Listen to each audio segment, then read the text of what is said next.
అలాంటిది కాబట్టి అట్లా చేయకూడదు, తప్పు అంటారు. ఏదైతే చేయటానికి భయపడుతున్నామో దానినే పాపం అంటాం. అంటే కొన్ని భయపడుతూ చేస్తాం, రహస్యంగా చేస్తాం.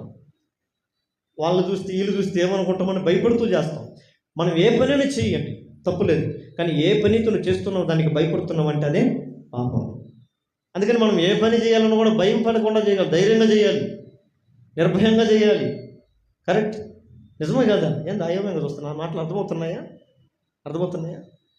అదే మీరు ఆశ్చర్యంగా చూస్తుంటే అందుకని అంటే చేసేది. ఇప్పుడు కొంతమంది పెళ్లి కాకముందు అమ్మాయిలతో మాట్లాడుతూ ఉంటారు, అబ్బాయిలు ఫోన్ వస్తే చాలు పారిపోతుంది. ఇంక అక్కడ ఉండడు, దరిదాపుల్లో కూడా ఆ తుప్పలలోకి వెళ్ళిపో, ఈ చెట్లలోకి, ఆ బిల్డింగ్లలోకి ఎట్లా వెళ్ళిపో, అక్కడ ఇక్కడ పారిపోతారు కదా.